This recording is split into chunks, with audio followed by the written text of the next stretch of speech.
Hello बच्चों, कैसे हैं आप लोग। तो आज हम पढ़ने जा रहे हैं force and laws of motion का एक बहुत इंपॉर्टेंट टॉपिक जिसका नाम है फ्रिक्शन फोर्स। ये कॉमन डेज में एवरीडे लाइफ में हमें बहुत देखने को मिलता है कि कोई एक ऑब्जेक्ट है जिसमें फ्रिक्शन एक्ट होता है कि हम नॉर्मली चल पाते हैं, ये भी किसकी वजह से चल पाते हैं, फ्रिक्शन की वजह से। अगर कहीं पे फ्रिक्शन ज़्यादा हो जाए तो वहाँ का मूवमेंट जो है बहुत कम हो जाता है, मोशन में कमी आ जाती है।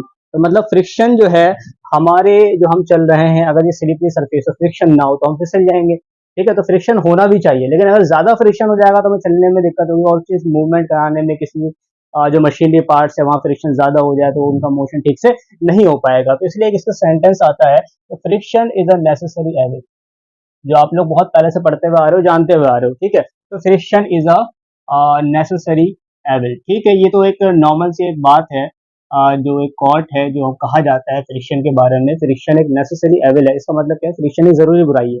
मतलब बुराई क्यों है, क्योंकि ये जो आप मशीन भी यूज होता है या फिर कोई और चीज यूज होता है, वहां अगर फ्रिक्शन ज्यादा हो जाए तो उनका मूवमेंट मोशन रुक जाएगा, तो आपका काम नहीं बनेगा। लेकिन यही अगर फ्रिक्शन, जैसे आप किसी ग्राउंड में चल रहे हो और वहां पे पॉलिश सरफेस ज्यादा है, टाइल्स लगे हुए हैं, तो वहां पे पानी गिरा हुआ है, तो वहां पे आपको गिरने के चांसेस होंगे। क्यों? क्योंकि आपका पैर स्लिप हो जाएगा बार बार, फ्रिक्शन वहां पे एक्ट ही नहीं हो पा रहा। तो फ्रिक्शन क्या, एक नेसेसरी एविल है। तो आज हम इसके बारे में देखेंगे, फ्रिक्शन एक्ट कहाँ हो रहा है, किस तरह से एक्ट, इसका हम देखेंगे। ठीक है, तो फ्रिक्शन जो है, इनके की पॉइंट्स हम याद रखेंगे कि फ्रिक्शन जो फोर्स है, ये अपोज करता है। क्या अपोज करता है? क्या मोशन को अपोज करता है? नहीं भाई, मोशन को अपोज नहीं करता। क्यों नहीं करता? क्योंकि हमने देखा, हमें चलने के लिए हमें फ्रिक्शन की जरूरत है, तो ये अपोज करता है रिलेटिव मोशन। अभी क्या चीज है कि मोशन को नहीं कर रहा, रिलेटिव मोशन को कर रहा। जब हम आगे पढ़ेंगे तो हमें और क्लियर होता जाएगा। अभी के लिए आप इस चीज को लिख लें कि अपोज रिलेटिव मोशन। इस चीज को अपोज कर रहा है, ये खास चीज है, रिलेटिव मोशन। यानी कि मोशन जो है, अगर हम अपने पहले वाले लेक्चर्स देखा होगा तो मोशन के बारे में आप जानते होंगे कि जो मोशन है ये एक रिलेटिव थिंग है। यानी कौन किसके रिस्पेक्ट में मूवमेंट कर रहा है, किसके रिस्पेक्ट में नहीं है, एक रिस्पेक्ट रेफरेंस डिफाइन करना बहुत जरूरी है। इसलिए हम बात करते हैं कि ये अपोज करता है रिलेटिव मोशन को। दूसरा क्या है, ये एक्ट किस डायरेक्शन में होता है, तो ये डायरेक्शन में होता है कि पैरेलल टू द सरफेस। यानी कि हम जिस तरफ फोर्स लगा रहे हैं, सपोज करो कि ये हमारा कोई एक टेबल है या फिर ग्राउंड है, इसमें हम एक बॉक्स है, इस बॉक्स को मैं आगे की ओर मूव करना चाहता हूँ। ठीक है, मैंने इसके लिए कोई एक फोर्स लगाया जिसका मैंने कहा कि एफ फोर्स है, इसको मैं आगे की तरफ इसका मूवमेंट दे रहा हूँ, पुश कर रहा हूँ। तो लेकिन पुश करने में अगर यहाँ पे जो स्पेस है, पॉलिश्ड है, स्मूथ है, तो इजीली आगे जाएगा। लेकिन अगर ये सरफेस रफ है तो उसको पुश करने में दिक्कत ज्यादा होगी, अगर ज्यादा रफ होगा तो और दिक्कत होगी। ठीक है, तो इसका मतलब ये है कि सरफेस की वजह से, सरफेस में जो इंटरलॉकिंग है, आप बुक में पढ़ना, थ्योरी अच्छे समझ में आएगा। ये जो इंटरलॉकिंग है उसकी वजह से क्या हो रहा है, फ्रिक्शन एक्ट हो रहा है। तो मतलब फ्रिक्शन जो फोर्स है, ये सरफेस के पैरेलल लगता है। किधर लगता है? सरफेस के पैरेलल। तो यहां हम लिख लेंगे एक्ट टू सरफेस, या act parallel to the surface, parallel to surface. क्या इतना कहना काफी होगा? नहीं, अपोजिट टू द मोशन। ठीक है, opposite opposite to the applied force. यानी जो आपने फोर्स अप्लाई किया उसके अपोजिट डायरेक्शन में इसका मोशन होगा। ठीक है, ये नॉर्मल सी बातें हैं। अब आगे जो मेन टॉपिक है हमारा, सिंपल कॉन्साइज वे में हम आगे बढ़ेंगे। तो इसके बाद जो आता है वो आता है टाइप ऑफ फ्रिक्शन, कि कितने टाइप के फ्रिक्शन हम नॉर्मल चीजों में देखते हैं। तो जो टाइप ऑफ फ्रिक्शन है, तो सबसे पहला आता है, अभी सिंपल एक एक लाइन में सीखेंगे, इनकी डिटेल्स वीडियो के आखिर में आप देखेंगे या बीच में कहीं पे। तो एक है हमारा स्टैटिक फ्रिक्शन। अब वर्ड स्टैटिक ही खुद में डिफाइन कर रहा है कि स्टैटिक मतलब रुका हुआ, कि मतलब मैं रुका हुआ हूं। ठीक है, तो ये फ्रिक्शन कब एक्ट होता है? ये फ्रिक्शन तब एक्ट होता है कि हमने कोई एक ऑब्जेक्ट रखा यहाँ पे सरफेस हमारा रफ है, और मोशन हमने फोर्स लगाया लेकिन कोई मोशन नहीं हो रहा है। इसका मतलब क्या है, यहाँ पे कोई फ्रिक्शन लग रहा है कि हमने फोर्स तो लगाया लेकिन इसका मोशन आगे हो नहीं पा रहा। मतलब अपोजिट डायरेक्शन में कोई एक फोर्स है जो इसका मोशन को रोकता है, वरना अगर ये फोर्स एक्ट नहीं होता तो इस फोर्स से हमारा मोशन हो जाना चाहिए था। तो अब ये जो कंडीशन है, जब ये कब है, जब ये रेस्ट पे है, तब जो फ्रिक्शन कहलाएगा, इसे हम कहेंगे स्टैटिक फ्रिक्शन। ठीक है, तो स्टैटिक फ्रिक्शन कब एक्ट हो रहा है? तो व्हेन, या हम लिख लेते हैं कि act when object at rest. ठीक है, जब ऑब्जेक्ट रेस्ट पे है तब हम कहेंगे कि कौन सा फ्रिक्शन एक्ट हो रहा है, स्टैटिक फ्रिक्शन हो रहा है। इसका मैग्नीट्यूड कैलकुलेशन में कितना फ्रिक्शन लग रहा है इसको हम आगे देखेंगे इसी वीडियो में। इसके बाद इसका एक चीज आता है कि मैक्सिमम फ्रिक्शन, ठीक है, जिसको हम बोलते हैं, इसी के सब पार्ट में भी लिख सकते हैं या फिर अलग से भी डिफाइन उसको हम कर सकते हैं, जिसको हम कहते हैं लिमिटिंग फ्रिक्शन। लिमिटिंग फ्रिक्शन, ठीक है। अब लिमिटिंग फ्रिक्शन क्या चीज है कि हमने इस ऑब्जेक्ट को मूव कराने के लिए हम फोर्स इसमें हम बढ़ाते जा रहे हैं, तो एक टाइम आएगा ना कि वो जस्ट मोशन होने वाला होगा, उसका मूवमेंट करने वाला होगा at the verge of starting the motion. तो हम उसको कहेंगे कि उस टाइम में जो मैक्सिमम फ्रिक्शन लग रहा है, यानी कि फ्रिक्शन सबसे ज्यादा होगा, उससे ज्यादा नहीं हो पाएगा, क्योंकि अगर फ्रिक्शन बढ़ता जाए और फ्रिक्शन इन्फिनाइट हो तो मूव करेगा ही नहीं कभी। मतलब फ्रिक्शन की एक लिमिट है, इतना फ्रिक्शन लगना है, इससे ज्यादा फ्रिक्शन नहीं है। तो वो मैक्सिमम फ्रिक्शन जब ये हमारे अप्लाइड फोर्स करने से ये ब्लॉक मूव होने लगे, तो उसको हम कहते हैं लिमिटिंग फ्रिक्शन। तो ये आता है कि एट वन स्टेज, एक स्टेज आप फोर्स लगाते जाओगे, फोर्स बढ़ाते जाओगे, इंक्रीज करते जाओगे, तो एक स्टेज ऐसा आएगा कि जो ऑब्जेक्ट है ये रहेगा just about to start motion, फटाफट वो बस मोशन करने वाला है, ठीक है, अभी किया नहीं है लेकिन जस्ट मूव होने वाला है। तो हम कहेंगे कि उस टाइम में जो एक्ट होगा उसको हम बोलेंगे लिमिटिंग फ्रिक्शन। क्या बोलेंगे? Limiting friction. इसके बाद जो लॉ है उसको हम देखेंगे कौन से लॉज हैं। इसके बाद जो तीसरा फोर्स है, अब ये जस्ट अबाउट टू मोशन है, फिर आपने फोर्स बढ़ाया, बढ़ाते गए, तो ये क्या होगा, मूव करना स्टार्ट कर देगा। क्या होगा? मूव करना स्टार्ट कर देगा। तो इसलिए अगला जो फ्रिक्शन है, अब जब मोशन में आ गया तो वो उसको हम क्या बोलते हैं, काइनेटिक। ठीक है, तो काइनेटिक फ्रिक्शन, काइनेटिक का वर्ड ही है कि मोशन में आ गया है वो, तो काइनेटिक फ्रिक्शन एक्ट होगा।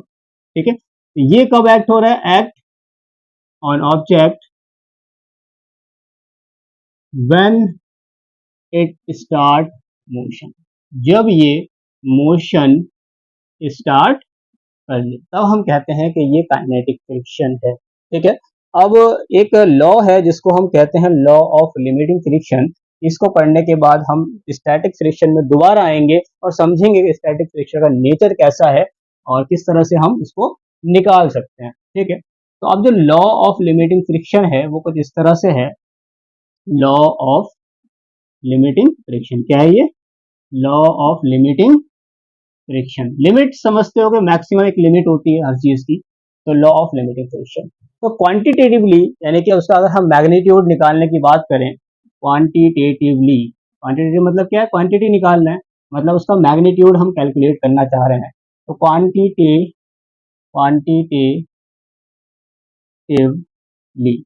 ठीक है।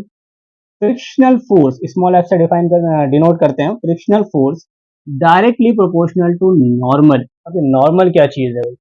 हमने पहले पढ़ा है कि अगर कोई एक ऑब्जेक्ट यहाँ रखा हुआ है तो इसमें, इसका सपोज करो मास m है, तो नीचे की डायरेक्शन में एक फोर्स लगता है mg, और बदले में ये जो सरफेस है ऊपर एक फोर्स लगाएगा जिसको हम कहेंगे नॉर्मल फोर्स।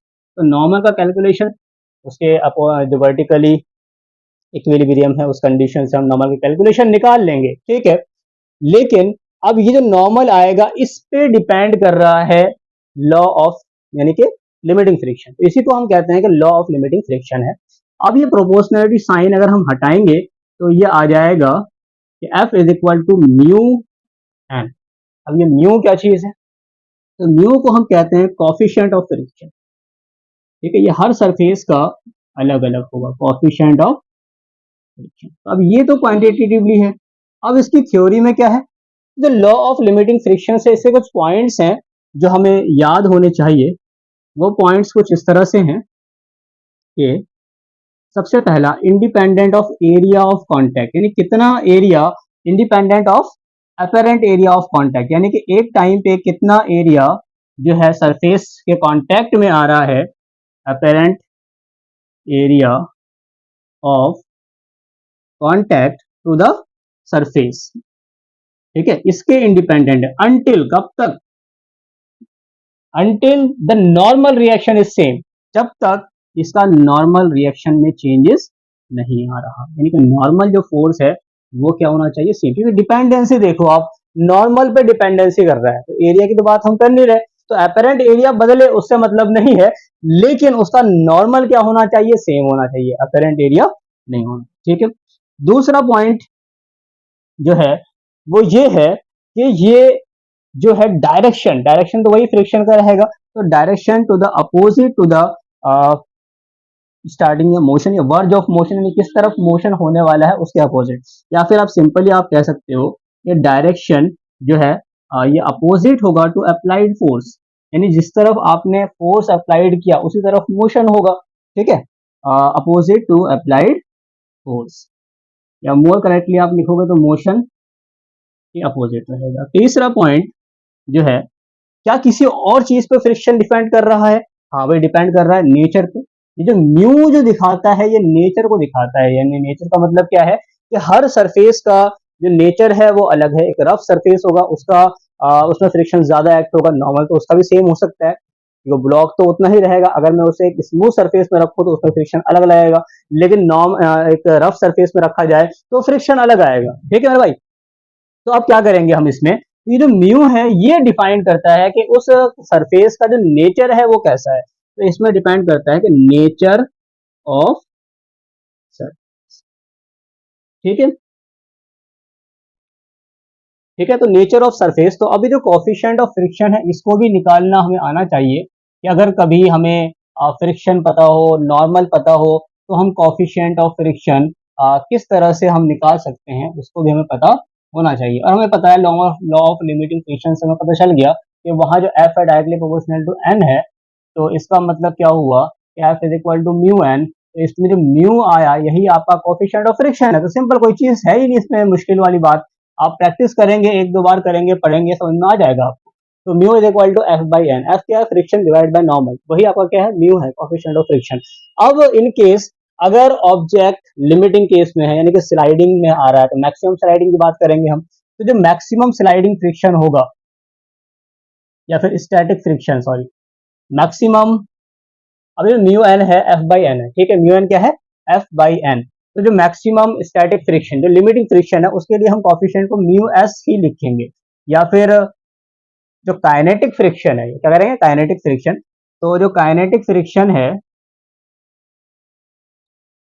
तो ये आ गया हमारे पास mu is equal to F by N. अब क्या हुआ कि जो हमने लिमिटिंग फ्रिक्शन लगाया, एक मैक्सिमम फ्रिक्शन आ गया, तो इसके बाद जब मैं एक बार फोर्स अप्लाई करने के बाद ऑब्जेक्ट मोशन में आ जाता है, तो हम उसको एब्जॉर्ब ये करते हैं, हमें ये एब्जॉर्वेशन होता है, ऑब्जर्वेशन, कि ये जो ऑब्जेक्ट है वो इजीली मूव करने लगता है, इसका मतलब क्या है, वो जो फ्रिक्शन है अब वो कम अप्लाइड होता है, ये आप एक्सपेरिमेंटल भी कर सकते हैं, चीजों को मूव करा के घर में हेल्प करो सामान को यहाँ से वहां ले जाने में, तो आपको पता चलेगा कि ये रियलाइजेशन भी होगा कि स्टैटिक फ्रिक्शन से कम होता है काइनेटिक फ्रिक्शन। तो काइनेटिक फ्रिक्शन का अगर म्यू की बात करेंगे तो एफ के जो होगा वो क्या हो जाएगा, म्यू के एन, काइनेटिक फ्रिक्शन कांस्टेंट रहेगा हमेशा, ठीक है, क्योंकि एक कांस्टेंट रहेगा, लेकिन लिमिटिंग फ्रिक्शन जो आएगा वो आ जाएगा mu S N, maximum limiting की बात करेंगे तो ये मैक्सिमम हो जाएगा, मैक्सिमम, ठीक है, इस केस मैक्सिमम लिमिटिंग फ्रिक्शन, ठीक है मेरे भाई, मैक्सिमम लिमिटिंग फ्रिक्शन, ठीक है भाई। अब क्या देखते हैं, हमने बात की कि मैक्सिमम से काइनेटिक क्या होगा, कम होगा, अगर मैक्सिमम फ्रिक्शन से काइनेटिक फ्रिक्शन कम होगा तो नॉर्मल तो दोनों केस में सेम है, नॉर्मल क्या है, दोनों केस में सेम है, इसका मतलब क्या है कि म्यू के को कम होना पड़ेगा म्यू एस से, और ये कंडीशन हमेशा रहेगा ऑलवेज। एक क्वेश्चन देखते हैं, इस क्वेश्चन से समझ में आ जाएगा और क्लियर हो जाएगा कि एक ऑब्जेक्ट है जिसका मास है 10 kg, कितना है मास, 10 kg, और म्यू के, यहाँ पे जो म्यू है, अभी म्यू के म्यू एस पता नहीं है कितना है, म्यू है, ये गिवन दे रखा है मैंने 0.3। अच्छा यहाँ पे हम देखेंगे इसका कोई यूनिट नहीं है, ऊपर भी फोर्स है नीचे भी फोर्स है, तो म्यू का कोई यूनिट नहीं है, नो यूनिट। तो खास बात है, याद रखना, बहुत सिंपल सी बात, छोटी सी बात। अब यहाँ क्वेश्चन में वापस आते हैं कि 10 केजी का ब्लॉक है, म्यू दे रखा है 0.3। अब मैंने यहाँ से एक अप्लाई किया फोर्स, मैंने किया 20 न्यूटन, 20 न्यूटन का फोर्स मैंने इधर से दिया। अब क्वेश्चन ये है कि क्या ये block, does this block slide, ये जो ब्लॉक है क्या ये स्लाइड होगा, ठीक है। दूसरा, force acting, friction force acting, कितना फ्रिक्शन इस कंडीशन में यहाँ पे अप्लाई होगा, तो फ्रिक्शन आपको निकालना, ठीक है। तो इसको करने के लिए अभी हमें पता नहीं है कि ये ऑब्जेक्ट मोशन में जाएगा या नहीं जाएगा, स्लाइडिंग काइनेटिक में जाएगा या स्टैटिक में जाएगा। तो आपको क्या करना है, आप चेक कर लो लॉ ऑफ लिमिटिंग फ्रिक्शन से कि maximum sliding static friction, sorry maximum static friction जो है वो कितना होगा। लॉ ऑफ लिमिटिंग फ्रिक्शन से आप चेक करेंगे, लॉ ऑफ लिमिटिंग फ्रिक्शन क्या बताता है कि मैक्सिमम स्टैटिक फ्रिक्शन कितना निकलेगा। तो इसका फॉर्मूला क्या है कि mu F is equal to mu N, क्या है, F is equal to mu N. तो फ्रिक्शन फोर्स मैक्सिमम निकालने के लिए यहां अगर हम एफ बी डी बनाए तो एफ बी डी कितना आ जाएगा, नीचे फोर्स लग रहा है एम जी, एम जी का मतलब कितना हो गया 10 इंटू 10, ये 100 न्यूटन, कितना हो गया 100 न्यूटन। ऊपर कितना लग रहा है नॉर्मल, यही रहेगा, अब इक्विलिब्रियम कंडीशन है तो नॉर्मल कितना आ गया 100 न्यूटन आ गया। तो म्यू एन कितना है 0.3 इंटू 100, कितना आ गया, क्या ये 30 न्यूटन आ गया, कितना आ गया 30 न्यूटन। तो ये मैक्सिमम फ्रिक्शन लग रहा है। अब मैक्सिमम फ्रिक्शन यानी कि ये जो एक्ट कर सकता है वो 30 न्यूटन एक्ट करेगा, लेकिन हमने इधर से कितना लगाया 20 न्यूटन लगाया। अब आप ये बताओ कि अगर ये मैंने 20 न्यूटन फोर्स लगाया और फ्रिक्शन अप्लाई कर दे 30 न्यूटन, तो क्या अभी कभी ऐसा हुआ है कि मैंने एक ब्लॉक को उधर पुश किया और वापस ब्लॉक मेरे ऊपर आ गया। भाई 30 न्यूटन यहाँ पे अप्लाई होने का मतलब तो यही हुआ ना कि फोर्स मैंने इधर लगाया 20 न्यूटन, बदले में फ्रिक्शन ने लगा दिया 30 न्यूटन, क्या मेरे पास वापस नहीं आ जाएगा, मैंने धक्का लगा मेरे इधर वापस आ गया, ऐसा होता है कभी, क्या नहीं होता है। इसका मतलब क्या हुआ कि इसका मतलब यह हुआ कि अगर इसका मैक्सिमम, ये क्या है भाई मैक्सिमम है, जरूरी नहीं है कि मैक्सिमम ही वो यूज करे। मैंने इधर से कितना लगाया 20 न्यूटन, तो फ्रिक्शन कितना लगाएगा 20 न्यूटन, क्योंकि मैक्सिमम के बराबर अभी हमने अप्लाइड फोर्स नहीं लगाया है, यानी कि ये 20 न्यूटन ही एक्ट करेगा, यानी कि ये जो बॉक्स है ये स्लाइड नहीं करेगा, no it not, it will not slide, ये स्लाइड नहीं करेगा। इस केस में पर्टिकुलर फ्रिक्शन कितना लगेगा 20 न्यूटन, जितना हमने इधर से लगाया उतना ही फ्रिक्शन अपोजिट डायरेक्शन में लगाएगा, ताकि ओवरऑल जो ब्लॉक है वो कैसा रहे, स्टैटिक कंडीशन में रहे, रुका हुआ रहे। तो फ्रिक्शन कितना आ जाएगा 20 न्यूटन। इसी केस में अगर फ्रिक्शन को बढ़ा के, सॉरी अप्लाइड फोर्स को बढ़ा के एफ इज इक्वल टू कितना कर दिया मैंने 25 न्यूटन कर दिया, क्या अब भी ये मैक्सिमम से कम है, हाँ मैक्सिमम से कम है। अगर ये मैक्सिमम से कम है तो फ्रिक्शन भी कितना लगाएगा 25 न्यूटन। क्या ब्लॉक स्लाइड करेगा, नहीं करेगा। इसका मतलब क्या समझ में आ रहा है कि ये जो स्टैटिक फ्रिक्शन है, स्टैटिक फ्रिक्शन, ये जो है अपना फुल पोटेंशियल शो नहीं कर रहा। अगर मैंने 20 किया है तो वो चालाकी से वो भी 20 लगा रहा है, अगर मैंने 25 किया है तो वो भी कितना लगा रहा है 25 लगा रहा है। तो इसको हम बोलते हैं कि ये सेल्फ एडजस्टिंग फ्रिक्शन है, ठीक है। इसका नेचर कैसा है, सेल्फ एडजस्टिंग, यानी कि ऐसा नहीं है कि हमने 20 लगाया उसने वापस 30 लगा दिया, ऐसा नहीं होगा, जितना हम लगा रहे हैं उतना लगाएगा। अगर मैंने अप्लाइड फोर्स लगाया 30 न्यूटन, इसका मतलब क्या हुआ, फ्रिक्शन के बराबर है, बिल्कुल इसके बराबर है, यानी कि ये वो कंडीशन है जहां वो ब्लॉक जस्ट स्टार्ट, यानी कि मोशन होने वाला है उसका, ठीक है, अबाउट टू स्टार्ट मोशन। तो यहाँ पे फ्रिक्शन भी 30 न्यूटन लगाएगा और ये बराबर है, किसके बराबर है भाई, लिमिटिंग फ्रिक्शन के बराबर है। अगर ये लिमिटिंग फ्रिक्शन के बराबर है तो just about to start, just about to start motion, motion क्या होने वाला है, स्टार्ट होने वाला है, क्लियर है। अब अगर काइनेटिक फ्रिक्शन की बात करें,